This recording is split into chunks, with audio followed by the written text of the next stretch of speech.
Bom dia a todos. Bom estar entre amigos. Gostei demais do nome, do tema.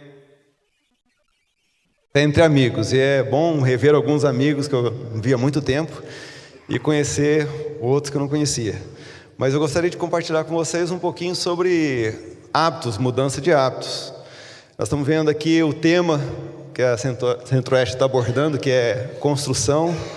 E eu trabalhei numa construtora recentemente, por 3 anos. E lá a gente aprende que... Eu sou engenheiro, mas engenheiro eletricista. E acabei trabalhando por um tempo agora com engenharia civil. Não como engenheiro, eu estava na área administrativa, mas quando a gente fala de construção, a gente sabe que existem fundamentos, ou seja, o alicerce, e depois a gente constrói. E eu espero que os seus fundamentos estejam bem estabelecidos. Eu não vou conversar aqui sobre fundamentos. Espero que sua casa, sua vida esteja sendo construída sobre a rocha que é Jesus Cristo. Mas eu queria conversar sobre os tijolos dessa construção, que são os hábitos, aquilo que você faz no dia a dia.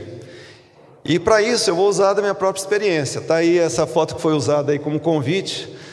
A hora que eu vi a minha cara de bolacha ali, eu falei, puxa vida, isso daí que tem só 3 anos atrás, deu uma diferenciada boa, né? Como se diferenciou, né?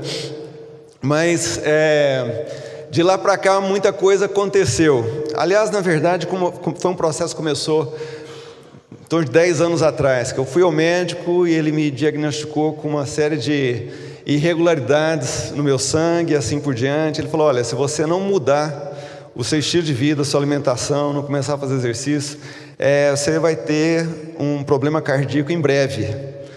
E eu pensei, puxa vida, eu quero ver minhas netas crescendo, quero ver meus filhos, eu quero ainda desfrutar da presença deles, eu quero poder abençoar a minha família por mais tempo.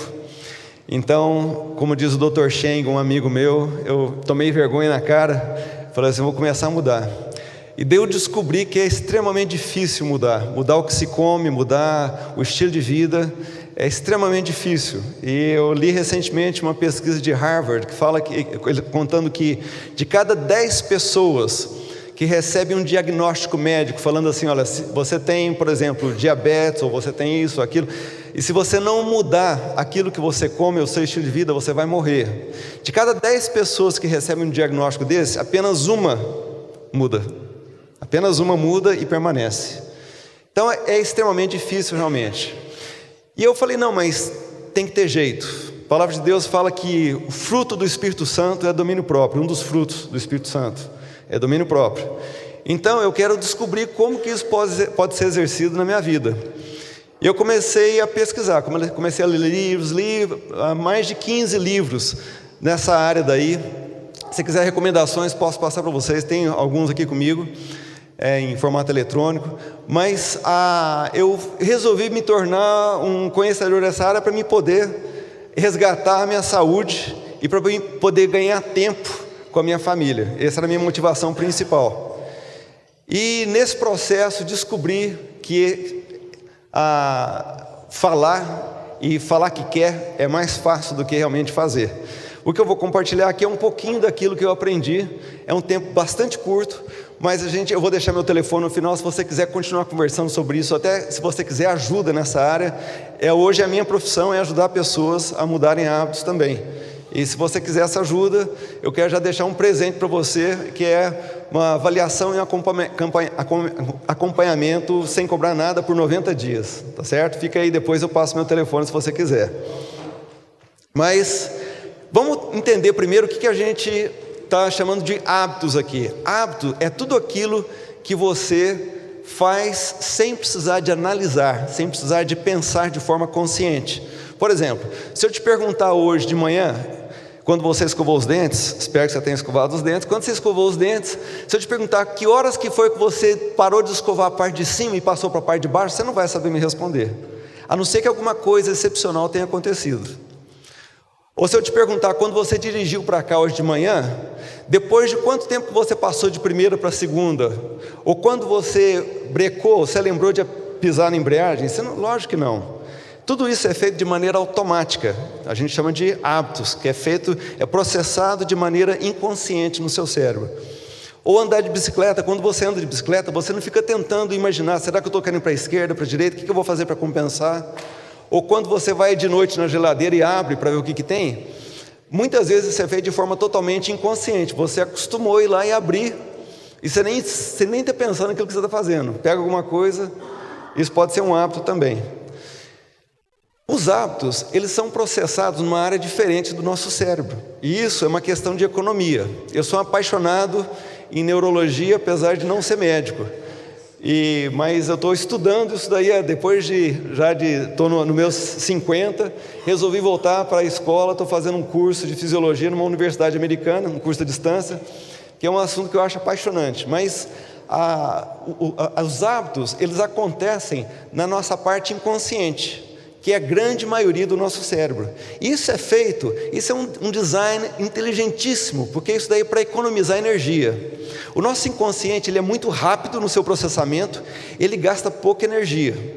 Então já pensou se você tivesse que pensar, toda vez que você vai dirigir, se você tivesse que pensar como que passa a marcha, e você tivesse que lembrar que tem que pisar na embreagem toda vez? Você não precisa pensar nisso, você faz automaticamente. Aquilo que a gente tem que analisar, avaliar, considerar, gasta uma energia tremenda, porque ele acontece nessa área do cérebro aqui, essa parte da frente, que é uma camada fina e pequena do nosso cérebro, que chama córtex pré-frontal. É a parte que faz avaliações, considerações, projeções, análises e assim por diante. Só que é uma parte que ela é lenta, o processamento dela é bastante lento e ela consome muita energia também. Então, por uma questão de economia, Deus projetou o nosso cérebro para que tudo aquilo que precisa de ser processado rapidamente aconteça no nosso inconsciente, que é o restante do nosso cérebro, praticamente todo o restante do nosso cérebro. Então é isso. Quando a gente está falando de hábitos, nós estamos falando de coisas então que não estão mais aqui nesses pontos verdes, nessa área verde do nosso cérebro, ela já passou lá para o nosso inconsciente. Todos nós nascemos com hábitos pré-construídos, é como se fossem pequenas rotinas de computador que já vieram gravadas na nossa memória RAM, certo? Já viveram lá no seu HD, você nasceu já com algumas rotinas gravadas. É diferente de um animal, de outros animais. Por exemplo, um cavalo, ele nasce e alguns minutos, eu acho, ou horas, sei lá, depois que nasceu, ele se levanta e começa a andar. Por quê? Ele já veio com rotinas de como caminhar, como coordenar o movimento das pernas pré-gravadas. Já os humanos, a maioria das rotinas que vêm pré-gravadas no nosso cérebro são sociais, são relacionais. É como distinguir um sorriso numa face, como reconhecer faces, como aprender a lidar com expressões da pessoa que está diante dele. Interessante isso, que Deus nos programou para nos relacionarmos já desde berço. E gasta mais tempo para a gente aprender, por exemplo, a andar. Você gasta aí 1 ano pelo menos para você começar a andar, e é um processo lento, você precisa de ajuda dos seus pais. Ou seja, essa rotina não veio pré-gravada, você desenvolve ela. E aonde você quer chegar na vida depende dessas rotinas que você vai desenvolver, ou desses hábitos que você vai desenvolver na sua própria vida. Então, se você vai terminar igual esse cara ali segurando o poste, ou se você vai viver em família, se você vai ter uma velhice saudável ou não, em grande parte depende dos tijolinhos que você vai colocando na sua vida dia a dia, ou seja, dos hábitos que você desenvolve no seu dia a dia.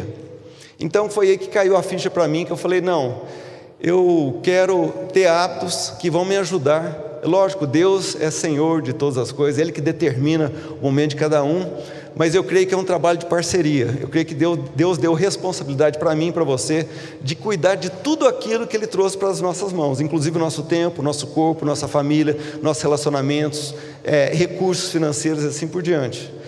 Lembra da parábola do servo bom, que multiplicou os recursos que o mestre colocou na mão dele, e aquele servo que ele foi chamado de servo infiel, porque ele escondeu, ele apenas guardou aquilo que ele tinha. Então é isso. Então nós temos que começar todas as coisas com uma pergunta, e a pergunta é: você tem vivido sua vida na filosofia do Zeca Pagodinho, ou você tem um projeto? Sabe o que é a filosofia do Zeca Pagodinho? Deixa a vida me levar, exatamente. Deixa a vida me levar, a vida leva eu. Pois é, isso é terrível. Você sabia que 95% das pessoas, obrigado, leva a vida desse jeito? Só deixando a vida me levar. Vamos deixar do jeito que está para ver como é que fica. Mas eu creio que Deus te deu uma mente, um espírito, para que a gente possa, como somos a imagem e semelhança de Deus, a gente possa fazer como Deus fez, ter sonhos, ter projetos e realizar esses sonhos, esses projetos.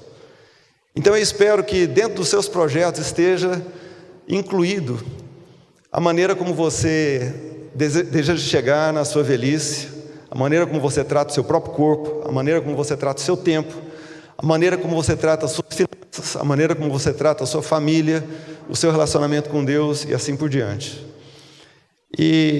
Então o segredo é esse, é a gente saber o que a gente está vendo lá na frente.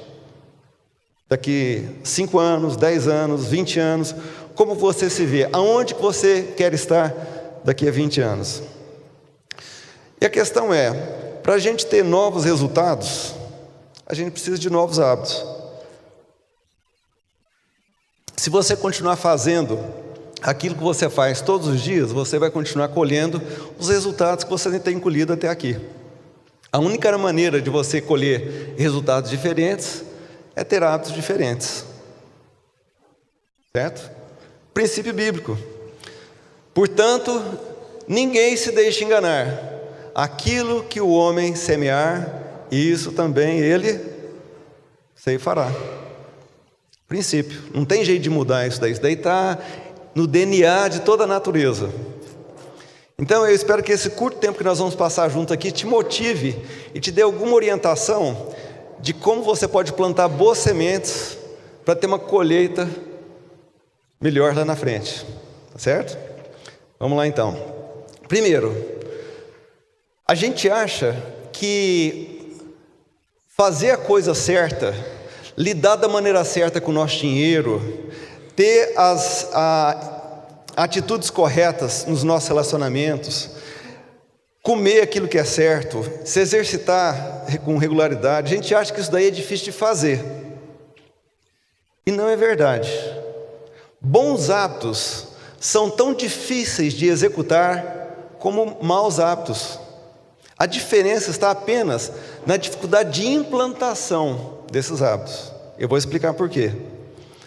Mas uma vez que se torna hábito, tanto o bom hábito como o mau hábito, a execução deles gasta o mesmo tanto de energia emocional, cerebral, assim por diante.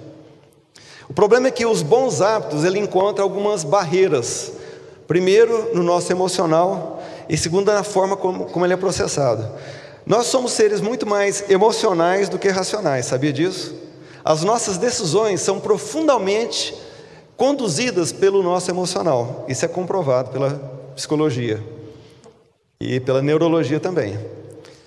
A nossa parte racional, o córtex pré-frontal, ele só aprova ou desaprova aquilo que o nosso emocional já decidiu.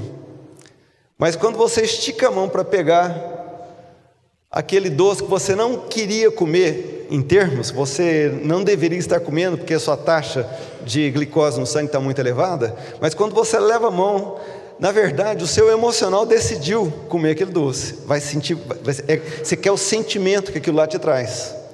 Daí o seu CEO, o córtex pré-frontal, ele fala assim, não, você não pode. E daí começa uma briga entre duas áreas do seu cérebro. O córtex pré-frontal, ele tem a decisão final. É o seu racional, ele tem a decisão final. Mas o poder do emocional é muito maior do que o racional. Então daí é uma luta um pouco desigual. Mas vamos ver como que a gente pode ultrapassar isso daí. Então uma boa notícia. Isso daqui é a curva de energia da formação de um hábito. Então, isso daqui é energia, isso daqui é o tempo. No começo, quando você vai formar um novo hábito, por exemplo, aprender a dirigir, a energia mental que você despende é tremenda. Você tem que pensar para tudo, você tem que se esforçar, você tem que se empenhar naquilo lá. A boa notícia que eu quero dar para vocês é que com o passar do tempo, essa energia vai decrescendo. Até que ela chega num ponto aqui, que ela se torna muito pequena, e daí para frente é moleza. Foi quando você aprendeu a andar de bicicleta e que você parou de ficar quase caindo o tempo inteiro e agora você tinha uma estabilidade gostosa, você desfrutava, você não precisava mais ficar compensando e pensando aquilo que você tem que fazer e com medo de cair. Você chegou nesse ponto aqui, ó. E, em média, algumas pesquisas mostram que, em média, uma mudança ou uma criação de um novo hábito leva 66 dias, se é algo que você faz consistentemente todos os dias. 66 dias em média. Eu trabalho com mudança de hábitos e a gente trabalha com um período de 90 dias. Por que 90 dias? Porque colocar 66, incluir sábado e domingo, aproximadamente 90 dias, 3 meses. É o tempo médio, não é rígido, isso daí tem coisa que é mais, tem coisa que é menos. Por exemplo, eu parei de usar açúcar no meu café, tem 8 meses. Agora eu estou começando a gostar de açúcar, de café sem açúcar. Mas demorou aí 6 meses para o meu paladar ser ajustado. Então, isso daqui é apenas uma média. Mas tem muito caso que é muito mais e tem muito caso que é menos. Daí para frente é tranquilo. Geralmente é tranquilo, tá certo? Essa é a boa notícia. Então, eu quero deixar com vocês 6 dicas para a criação de um novo hábito. Como que a gente sai daqui e chega até aqui. Lembrando que esses hábitos podem fazer toda a diferença na sua vida. Você quer saber o que é assim, o ápice do crescimento pessoal, transformação pessoal? É você instalar novos hábitos, um após o outro, na sua vida, em qualquer área. Financeira, por exemplo. Eu tinha um hábito terrível de gastar impulsivamente, de não pensar muito, e já queria comprar, ia lá, passava o cartão, pronto, depois eu tentava me virar para pagar aquilo lá. Gasto impulsivo era um hábito terrível que eu tinha. Eu tinha um hábito de me alimentar muito mal, muito mal. Eu comia só aquilo que eu não devia comer. Tive que mudar isso daí. Tinha pressão alta, tinha colesterol alto, tinha triglicerídeos alto, tudo desarrumado. Tive que mudar. Mas na sua vida profissional, você precisa de ter hábitos que vão te conduzir a um trabalho mais eficaz, mais eficiente, a você ser bem sucedido. Um dos hábitos que eu tive que adotar para a minha vida é o hábito de leitura, para me aprender com a experiência de outras pessoas. Hoje eu não lia praticamente nada, em hora nenhuma, de livro, lia revista, e de preferência que tivesse bastante fotografia, bastante figurinha. Hoje eu leio geralmente de 4 a 5 livros por mês. E não é só ler, leio anotando, marcando, depois reviso, faço sumários, assim por diante. Mas eu tive que construir esse hábito pouco a pouco. Eu vou mostrar como que a gente pode construir bons hábitos então. Então, lembrando, os hábitos que você vai instalar no seu automático, aí no seu subconsciente, vão fazer a diferença entre a vida que você vive hoje e a vida que você vai estar vivendo daqui 1 ano, 5 anos, 10 anos. Estamos acertados nisso daí? Beleza. Então vamos lá, como que a gente pode instalar esses novos hábitos na nossa vida? Então, primeiro, você tem que conhecer bem os seus porquês. Lembra que eu contei para vocês que eu entendi que o meu tempo com os meus filhos e netas poderia ser abreviado se eu não mudasse meus hábitos? Aquilo lá foi um porquê muito forte para mim. E a primeira coisa, você tem que ter um porquê, e um porquê que é relevante. E principalmente um porquê que é emocionalmente eficaz, ou seja, algo que tem um apelo emocional forte. As suas motivações são sempre emocionais. Então você precisa ter o seu porquê escrito, não é só pensar, escreve isso. Eu tenho aprendido recentemente, aprendi com uma psicóloga americana, que hoje ela dá consultoria para grandes empresas, a desenhar, colorir. Eu fico lá falando, mas isso daí é meio infantil demais. Não, mas isso daí tem um papel no lado direito do seu cérebro, que é o lado voltado à criatividade, que te ajuda a afirmar esses conceitos. Comecei a fazer desenho igual criança de novo. Eu tenho lá um bloco agora, gizinho de cor, comprei lá um conjunto de... Agora faço meus desenhos, meus alvos, tudo tal. Meu planejamento do dia é feito com desenho, coloro e tal. Se eu olhasse e falasse assim, gente, mas que cara à toa, né? Parece que não tem mais serviço para fazer. Não, não é. É porque isso daí funciona. Então eu te recomendo que você conheça os seus porquês, começa a desenhar os seus porquês, começa a colorir igual criança de novo. Tem um papel forte no nosso emocional e funciona muito bem. Última moda agora, né? Livro de colorir para adulto. Por que isso? Porque descobriram que isso daí tem um efeito fantástico, desestressante no nosso emocional. Coisas novas. Segundo, um hábito de cada vez. Existem exceções, mas não tente mudar duas coisas ao mesmo tempo na sua vida. A energia emocional, mental que você vai despender, que você vai gastar para fazer uma mudança de hábito é grande. Então, se você pega duas coisas, três coisas ao mesmo tempo, a chance de não dar certo aumenta muito. Porque o nosso córtex pré-frontal, ele usa um combustível chamado glicogênio. E glicogênio, ele é produzido de forma limitada. Você sabia por que mulher fica com vontade de comer doce na época pré-menstrual? Porque glicogênio é a matéria-prima das glândulas que vão produzir os hormônios que ela vai precisar para essa época. Então, fica com vontade de comer doce. Se você começa a querer fazer muita mudança na sua vida, você não vai ter combustível suficiente para alimentar o seu córtex pré-frontal nessa época de mudança, tá certo? Então, um hábito de cada vez. 2 hábitos, às vezes funciona se não for uma coisa muito difícil, mas a recomendação é um hábito de cada vez. Outra recomendação: dê pequenos passos. Isso é um erro muito comum entre pessoas que querem, por exemplo, começar a fazer exercício.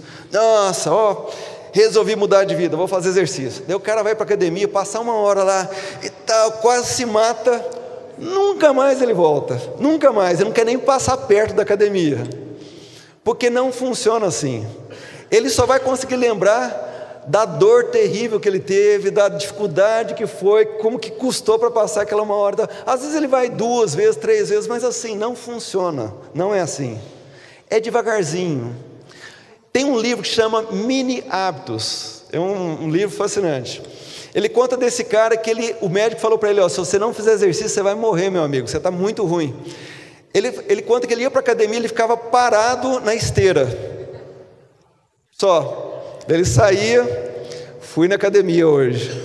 Daí, voltava lá, subia na esteira, ficava lá parado assistindo televisão, ia embora. Daí um dia ele apertou o botãozinho lá, começou a andar. Começou a aumentar. Hoje ele é corredor de maratona, esse cara. E a coisa funciona por aí. Se você tem um alvo se todo mundo, queridos, todo mundo tinha que ter atividade física. Nosso corpo foi programado, foi feito para se movimentar. E a nossa vida hoje é extremamente sedentária. Então aqui vai uma recomendação: começa dando uma voltinha no quarteirão, andando. Faz isso todo dia, você vai ver que sua vida vai mudar. Certeza, muda. Daí, se você conseguir aumentar um pouquinho, devagarzinho, você vai começar a ver o resultado, você vai começar a gostar, mas vai bem devagar, pequenos passos. Tem gente que fala assim: nossa, li um artigo sobre Coca-Cola, nunca mais vou tomar refrigerante. Será? Tem exceção, tem gente que consegue, mas em geral, os outros mortais como nós, você tem que ir devagarzinho, você vai começar a diminuir, você vai trocar uma coisa por outra, você vai fazer uma redução devagar. Tem um autor que escreveu um livro chamado Mindless Eating, ele é um PhD em nutrição, e ele escreveu esse livro que é Comendo Sem Pensar. Ele fala: olha, não mude mais que 20% do seu hábito alimentar, senão o seu subconsciente vai te sabotar. É igual aquele cara que passa a noite inteira resistindo a uma tentação de comer aquela sobremesa que está lá na geladeira, passa o dia inteiro. Daí chega de noite, dá um desespero no nego, ele vai lá e come um tijolo daquela sobremesa, não é assim? Você sabe o que eu estou falando, né? E come assim, e come rápido, que é para não perceber que está comendo, né? Eu sei, eu sou desse jeito também. Então o nosso emocional é muito forte. Então vai devagar, faz pequenas reduções. Você quer diminuir a quantidade de pizza que você come quando você vai na pizzaria? Se você comia 3 pedaços, come 2,5. Não vai falar que você vai comer só um, que você não vai. Depois você vai comer dobrado depois. Não funciona, tá? Então pequenos passos. Segundo, consistência, vital, extremamente importante. Então, o que isso significa? Coloca um alvo aí, olha, todo dia eu vou fazer algum tipo de atividade física. Daí tem aquele dia que o dia foi correria, chegou em casa, você não aguenta mais, está cansado, tal. Nossa, a última coisa que eu quero fazer agora é me movimentar. Vou sentar na frente da televisão e vou ficar paradinho aqui, quietinho. Sabe o que você faz? Levanta, nem que seja assim, desce a escada e sobe de novo e pronto. E daí vai para frente da televisão. Faz uma coisinha, faz mal feito. Faz um negócio meia boca, mas faz. Porque consistência é o que garante a formação, essa transferência dessas rotinas do córtex para o seu subconsciente. É a consistência. Então, quando você fica um dia sem fazer, aquilo lá já é um problemaço. O que você tem que fazer? Você tem que parar e fazer uma autópsia do acontecido. Por que eu não fiz isso? Não, então, olha, amanhã vai ser diferente. No dia seguinte, faça. Mal feito, se for o caso, mas faça aquilo que você estabeleceu. 2 dias é um suicídio do hábito. 3 dias você acabou de cometer um assassinato. Nunca mais você vai voltar a fazer. Provavelmente nunca mais você vai voltar a fazer. Dificilmente você vai retornar. Tá certo? Então, consistência, extremamente importante. Agora, essa combinação de pequenos passos com consistência é fantástica. Então está aqui, se quiser uma coisa só que você tem que lembrar de hoje, é isso aqui, olha, essa combinação é poderosíssima. Diminui a energia necessária para você fazer aquilo lá, ou seja, faz o desafio ficar bem facinho, mas faz todo dia, e aumenta a frequência que você faz. Se você diminui o tamanho do passo que você vai dar, mas você aumenta a frequência, você está facilitando a instalação do hábito no seu subconsciente. Isso daí é chave, fundamental para que dê certo. Mais uma dica, mude seu ambiente. Sabe onde é que começa a mudança de hábitos alimentares, por exemplo? No supermercado. Se não é você que faz compra, senta com a sua esposa, faz uma aliança com ela, um pacto com ela, falando, querida, primeiro você verifica se ela quer mesmo que você viva mais tempo, né? Porque vai que ela não quer, daí não vai funcionar. Certifique-se que ela realmente quer que você viva mais tempo. E faz um pacto com ela. Fala, olha, eu preciso da sua ajuda. Eu preciso mudar. Mas se você não for minha aliada, a coisa dificilmente vai funcionar. As minhas mudanças, no mínimo 50%, foi porque minha esposa comprou a briga comigo. Ela passou a cozinhar diferente. Ela passou a me lembrar que eu não devia estar comendo aquilo lá. Ela passou a me sugerir que eu podia comer isso em vez daquilo. Ela começou a se instruir a esse respeito. E hoje ela é uma coach de mudança de hábitos alimentares. Nós trabalhamos juntos hoje. Aí tem algumas pessoas aqui que já passaram pelo aconselhamento dela aqui, né? Mas isso é fundamental. Você tem que mudar o seu ambiente. Na hora de fazer compra no supermercado, só põe dentro do carrinho aquilo que você deveria comer.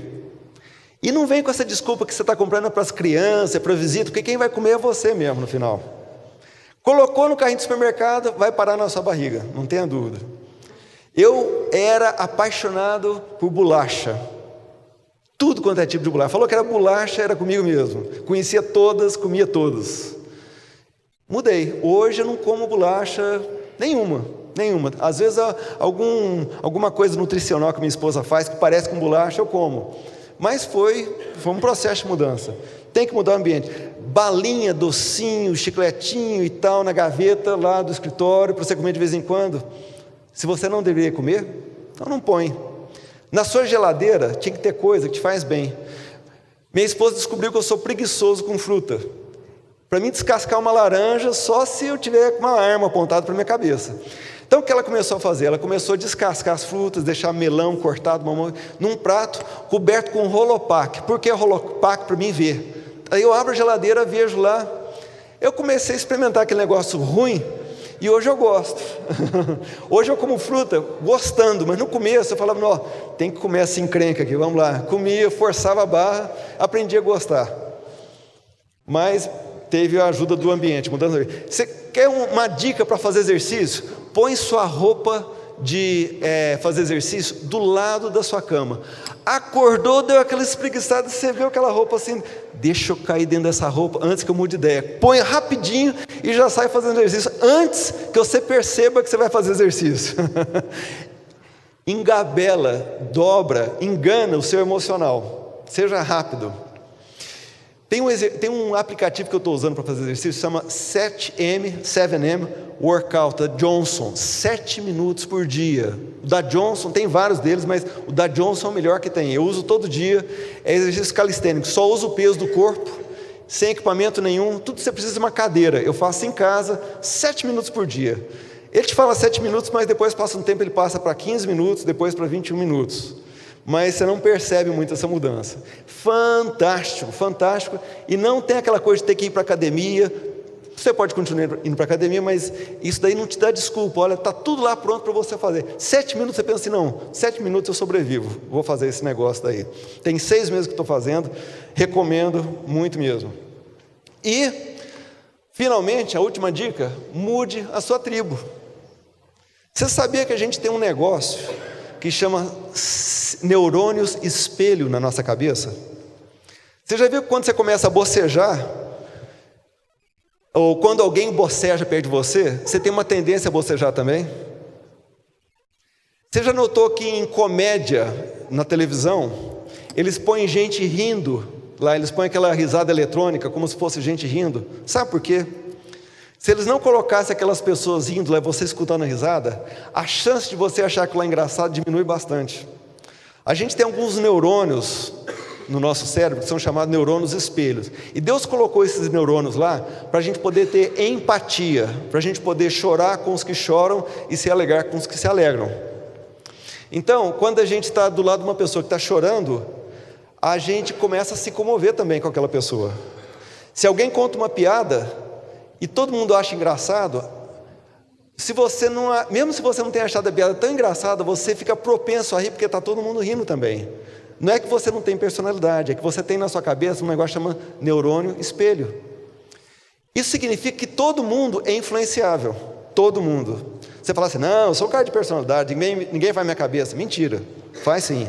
E o seu ambiente contribui de maneira muito forte na maneira como você vive a sua vida. O Jim Rohn, eu sou um fã dele, ele morreu, um irmão nosso que morreu já há uns 5 anos, 6 anos atrás, ele deixou dezenas de livros, e ele falava o seguinte, você é a média das 5 pessoas que você mais gasta tempo. A gente copia os comportamentos uns dos outros. Então eu vou te falar, se você anda com pingaiada, você vai virar pingaiada, provavelmente. Seja um influenciador em grupos de pessoas, seja sal da terra, seja luz do mundo. Mas lembre-se que você precisa de gastar tempo com pessoas que têm os hábitos que você quer adquirir, para você aprender. Isso chama de discipulado. É você aprender com pessoas que podem te passar alguma coisa que você quer alcançar também. Isso daí funciona de maneira muito poderosa também.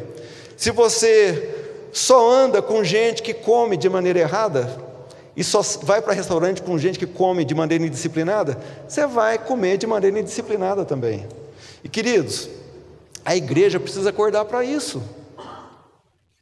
Esse é a maior tendência hoje, é a tendência do bem-estar. As pessoas estão descobrindo que nós temos informação suficiente hoje para fazer mudanças na nossa vida que vão melhorar a nossa saúde. E a igreja está um pouquinho devagar nessa área.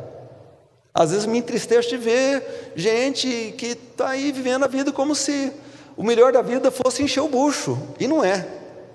O melhor da vida é você ser coerente, é você viver uma vida que é coerente entre aquilo que você fala e aquilo que você faz. E isso daí inclui tudo na nossa vida, inclui a maneira como você trata sua esposa, a maneira como você lida com seus filhos, a maneira como você trata o dinheiro que entra para dentro do seu bolso, a maneira como você trata o seu corpo que Deus te deu, como você usa o seu tempo, foi Deus que te deu também, tudo passa por aí.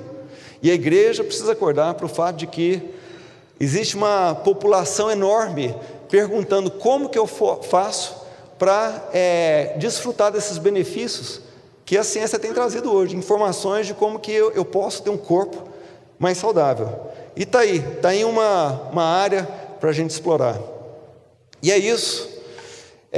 Esse é o meu celular com WhatsApp. Se você quiser ter um acompanhamento de 90 dias de presente, e eu faço uma análise da subimpedância e a gente faz acompanhamento por 90 dias, fica aí meu telefone, me manda uma mensagem, a gente agenda, combina e a gente te encontra lá. Se você quiser saber mais também sobre esse assunto, estou à sua disposição, tá? Muito obrigado pela sua atenção. Então, próximo mês, William ele trabalha na Arcom há muitos anos, e ele era o superintendente na época do Center Shop, antes da BR Mall comprar o Center Shop. Nós temos o Rogério Neri, que é lá, né, da TV Integração, ele é o diretor lá. Dr. Luiz Antônio, e o Leonardo, que está aqui com a gente. Cadê o Léo? O Léo está ali, aqui o Léo. Legal, o Luiz Antônio está ali também. Cadê o Luiz Antônio? Está sempre conosco. E aí o William e o Rogério. Nós estamos crendo que vai ser um mês assim muito especial.